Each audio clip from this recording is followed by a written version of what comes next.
요한복음 11장 45절에서 57절 말씀 한 절씩 교독하겠습니다. 마리아에게 와서 예수께서 하신 일을 본 많은 유대인이 그를 믿었으나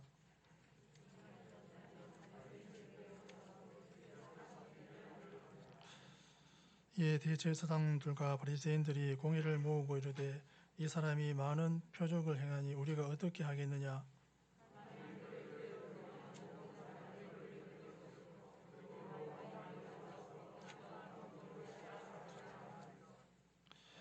그 중에 한 사람 그 해의 대제사장인 가야바가 그들에게 말하되 너희가 아무것도 알지 못하는도다.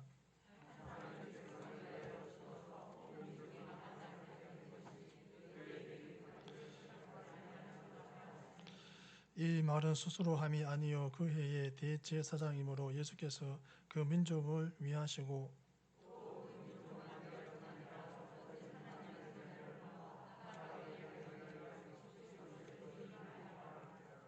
이 날부터는 그들이 예수를 죽이려고 모의하니라.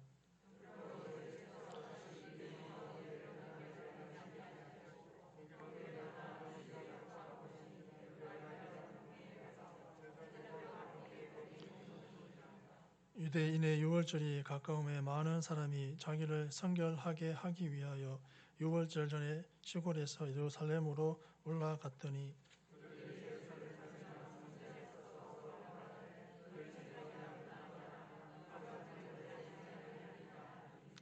이는 대제사장들과 바리새인들이 누구든지 예수 있는 것을 알거든 신고하여 잡게 하라 명령하였음이로라. 아멘. 주지하다시피 예수님께서 죽어 나흘이나 된 나사로를 다시 살리신 사건은 예수님이야말로 부활과 생명이시요 신적 권능을 지니신 메시아이신 것을 가장 명확하게 증거하는 사건이었습니다. 그러므로 유대인들 가운데 예수님을 믿는 자들이 많이 생겨나는 것은 당연한 일이었습니다. 그러나 이는 유대 종교 지도자들의 처지에서 보면 그대로 버려둘 수 없는 일이었습니다. 왜냐하면 예수님의 부상은 유대 종교 지도자로서의 자신들이 누리고 있는 지위와 특권을 상실하게 할 것이 불을 보듯 뻔했기 때문입니다. 그래서 그들은 긴급히 공회를 소집하여 급기야 예수님을 살해하기로 의견의 일치를 모으고 마침내는 예수님에 대한 체포령을 내리기에 이르렀습니다. 한편 산헤드린 공회의 논의 중에 나온 가야바의 말, 곧 예수님을 희생시킴으로써 유대 민족 전체를 살리자는 말은 예수님께서 죽으면 나라는 평온해지므로 자신들의 지위는 안정하게 보존되리라는 지극히 이기적이고도 정치적인 의미를 지닌 것이었습니다. 그러나 가야바의 이 말은 미처 본인은 깨닫지 못하고 한 말이지만 사실은 당시의 대제사장으로서 예수님의 십자가 대신 속죄 사역에 대한 하나님의 심오한 뜻을 대변하는 것이었습니다. 여기서 우리는 악인을 통해서라도 당신의 뜻을 이루어 가시는 하나님의 심오한 섭리를 새삼 발견하게 됩니다. 본문이 주는 구체적인 영적 교훈을 살펴보면 다음과 같습니다. 45절에서 46절 말씀을 보면 마리아에게 와서 예수께서 하신 일을 본 많은 유대인이 그를 믿었으나 그 중에 어떤 자는 바리새인들에게 가서 예수께서 하신 일을 알리니라. 아멘. 우리가 주님을 믿게 된 것이 가장 큰 은혜요 이적입니다. 45절과 46절은 주님께서 죽은 나사로를 살려내신 권능을 본 자들의 두 가지 행동을 보여줍니다. 주님께서 나사로를 다시 살리신 이적을 본 많은 사람들이 주님을 구주로 믿었습니다. 반면 어떤 이들은 믿는 대신 바리새인들에게 그 일을 보고하러 갔습니다.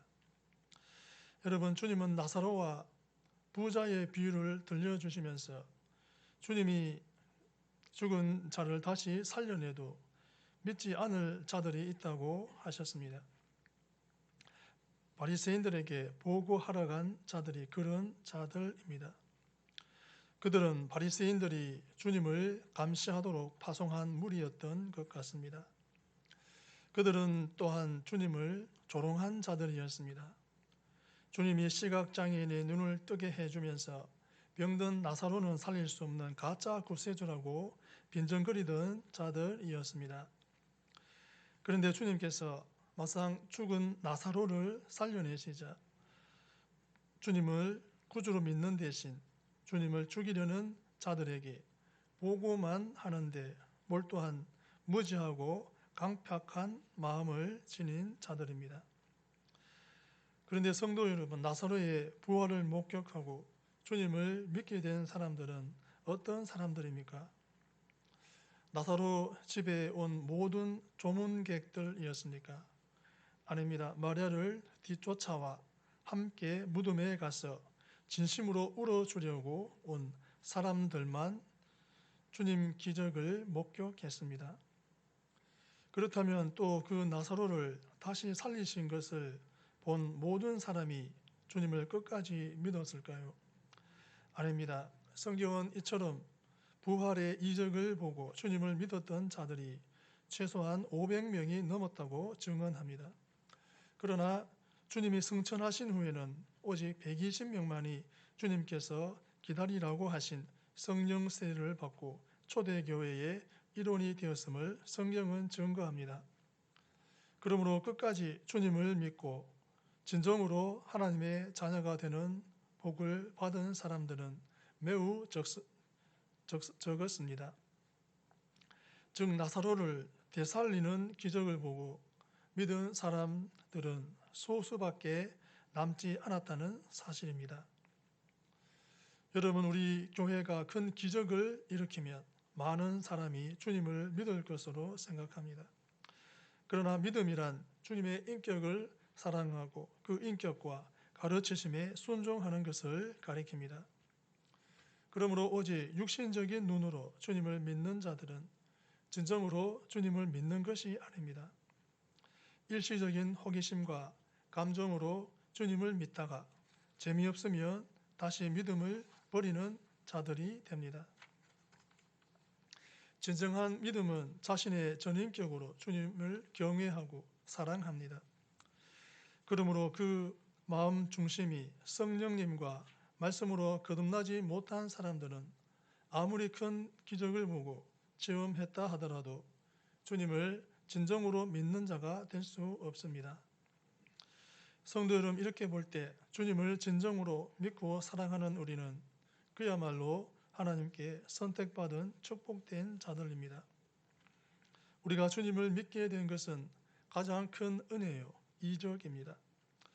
정녕 우리는 예수 그리스도를 구주로 믿을 수 있는 진정한 믿음을 하나님께 선물로 받았다는 이 사실 한 가지만으로도 주님께 늘 감사를 드려야 합니다. 47절에서 48절 말씀을 보면 이에 대제사장들과 바리새인들이 공회를 모으고 이르되 이 사람이 많은 표적을 행하니 우리가 어떻게 하겠느냐? 만일 그를 이대로 두면 모든 사람이 그를 믿을 것이요 그리고 로마인들이 와서 우리 땅과 민족을 빼앗아 가리라 하니. 아멘. 오직 자기 유익만 추구하는 것은 악인들의 특징입니다. 47절과 48절은 대제사장들과 바리새인들이 산헤드린 공회를 열고 그리스도에 대한 처리 문제를 토의하는 내용입니다. 산헤드린 공회는 유대 역사가 요세푸스에 의하면 주전 223년부터 존재해 왔다고 합니다. 처음에는 바리새인들이 사두개인들의 세력을 견제하기 위해 만든 원로회의였습니다. 그러다가 로마가 유대를 식민지로 삼자 로마에 의해 제사장들로 임명된 사두개인들도 합세하게 되었다고 합니다. 그래서 예수님 당시에는 부활도 영생도 믿지 않고 오직 로마 제국에 아부하고 그 시종 노릇을 하는 사두개파 제사장들이 산헤드린 공회를 장악하고 있었습니다.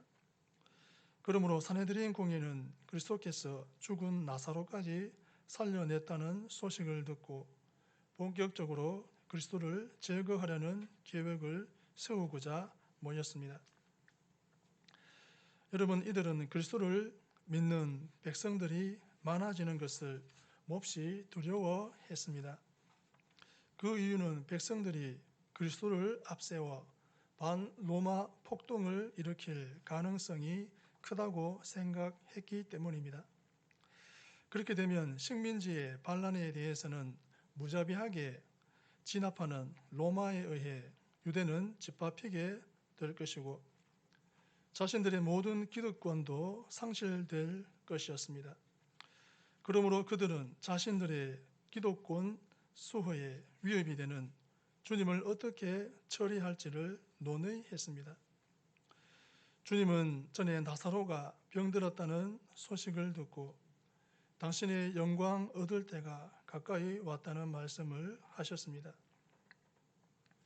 그 말씀은 죽은 나사로를 살려내면 대적자들이 본격적으로 주님을 죽이려고 할 것을 예고하신 말씀입니다. 그 예고대로 유대 종교 지도자들은 주님을 처치하려고 모였습니다. 이처럼 악인들은 오직 자기 이익만을 추구합니다. 주님이 죽은 지 나흘이나 되는 나사로를 되살린 놀라운 사실에는 조금도 관심이 없었습니다. 오직 자기들의 이익을 지키는 데 혈안이 되어 주님을 처치하려 했습니다. 악인들은 어떤 일을 당하면 그것을 향한 하나님의 뜻이 무엇인지를 생각지 않습니다. 그 일이 자기들에게 이익이 되느냐, 불이익이 되느냐 하는 것에만 신경을 곤두세웁니다. 그렇습니다. 오직 자기들의 이익만을 추구하는 것이 악인들의 특징입니다. 그러므로 성도들은 이런 더러운 자들을 피하고 어떤 일을 만날지라도 먼저 자기 이익을 초월하여 하나님의 뜻부터 분별하는 거룩한 성도들이 되어야 하겠습니다. 49절에서 50절 말씀을 보면 그 중에 한 사람 그 해의 대제사장인 가야바가 그들에게 말하되 너희가 아무것도 알지 못하는도다. 한 사람이 백성을 위하여 죽어서 온 민족이 망하지 않게 되는 것이 너희에게 유익한 줄을 생각하지 아니하는도다 하였으니 아멘. 국가 지도자의 위치는 나라의 운명을 좌우할 만큼 중요합니다.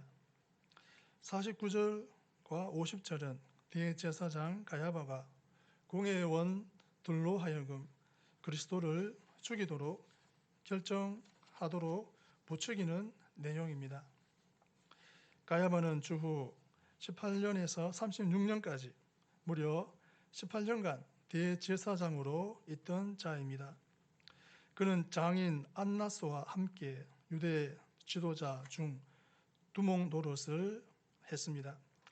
그리스도를 체포하고 그리스도를 신문하고 그리스도를 빌라도에게 고소한 장본인이 바로 그입니다.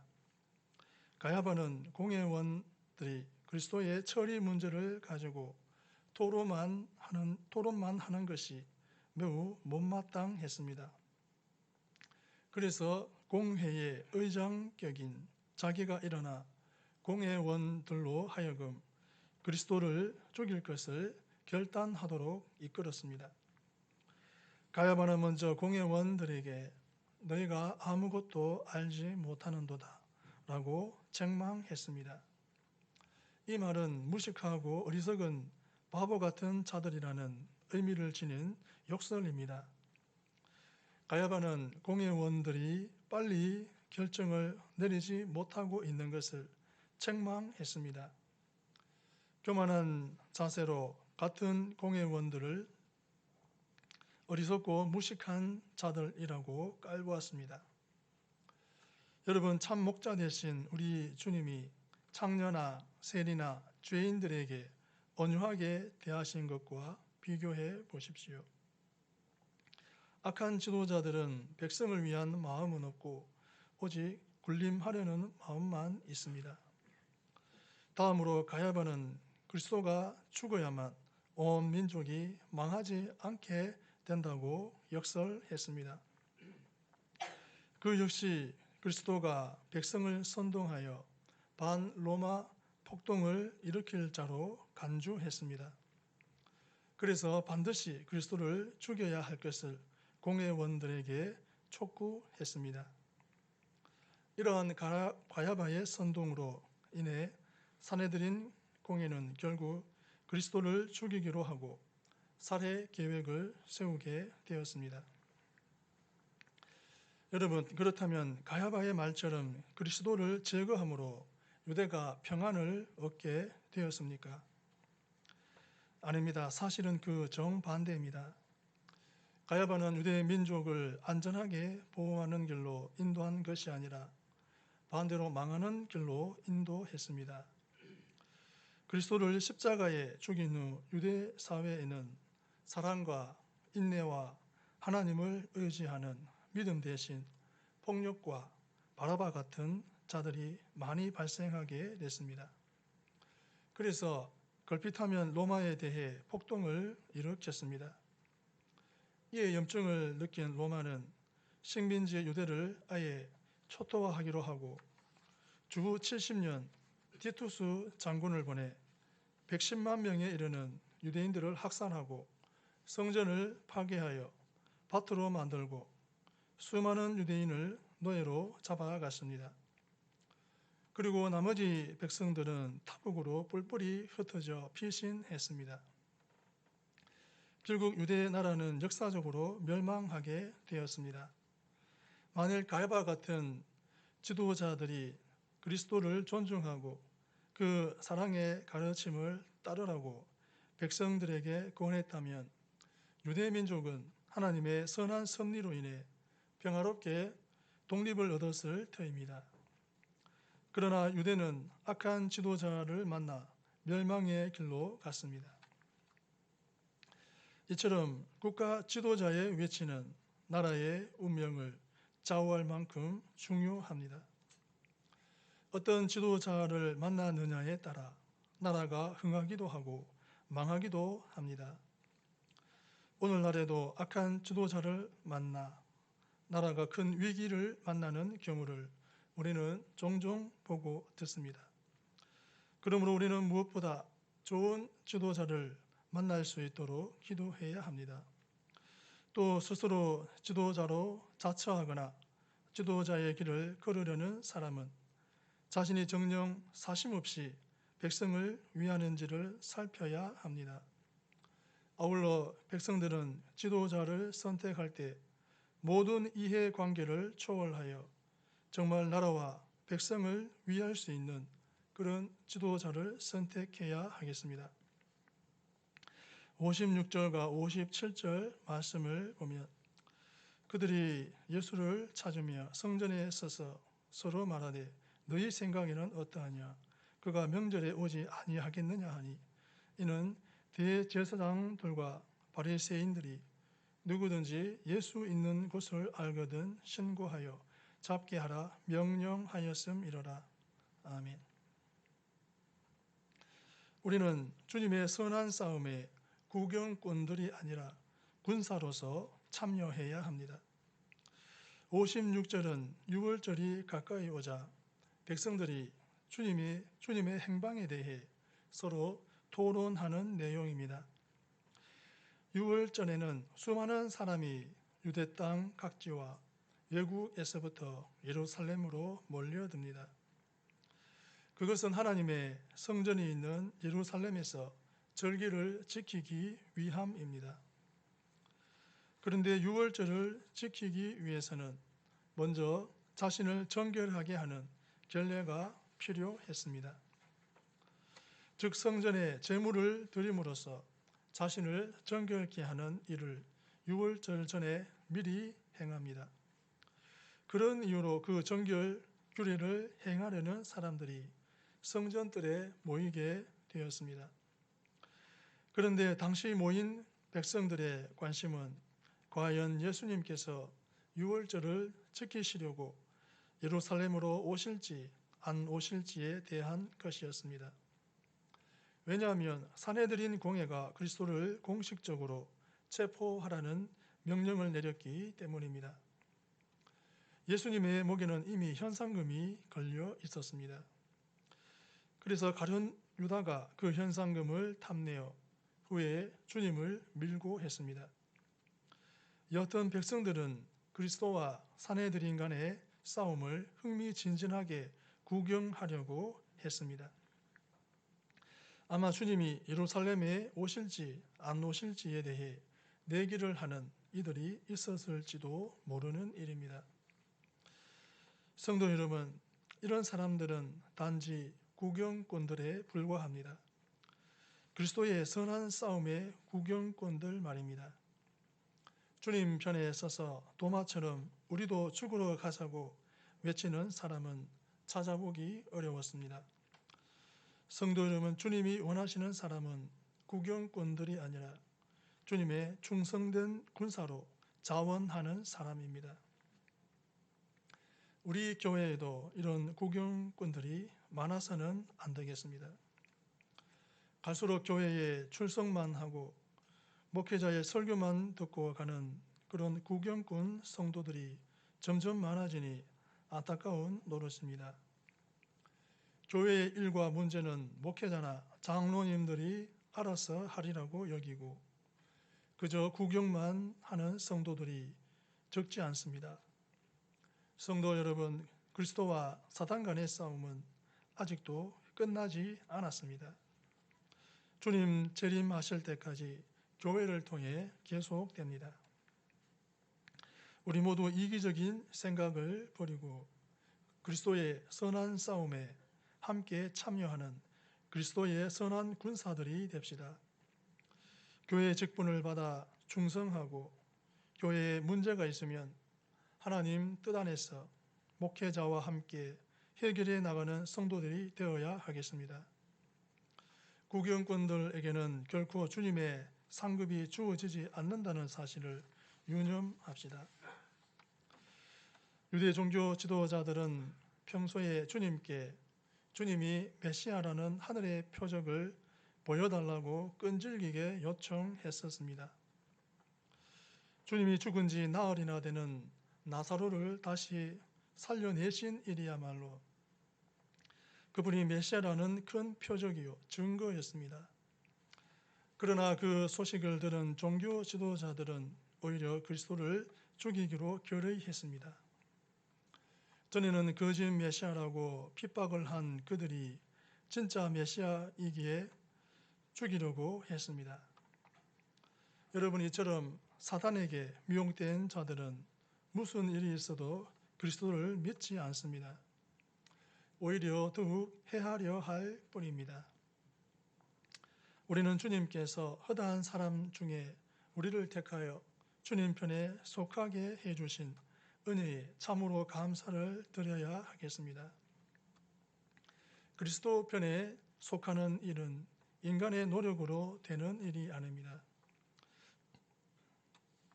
하나님의 축복이요 은혜입니다.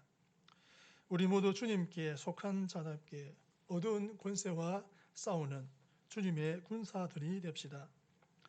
그래서 주님께서 최후의 승리를 거두실 때 그 영광과 기쁨에 함께 참여하는 자들이 됩시다. 우리가 주님을 믿게 된 것이 가장 큰 은혜요 이적입니다. 오직 자기 유익만 추구하는 것은 악인들의 특징입니다. 국가 지도자의 위치는 나라의 운명을 좌우할 만큼 중요합니다. 우리는 주님의 선한 싸움에 구경꾼들이 아니라 군사로서 참여해야 합니다. 기도하시겠습니다. 하나님 아버지, 우리가 예수님을 믿으며 또 예수님을 따름으로 하나님의 뜻을 이루어드리는 우리 모든 성도 되게 하옵소서. 예수님의 이름으로 기도합니다.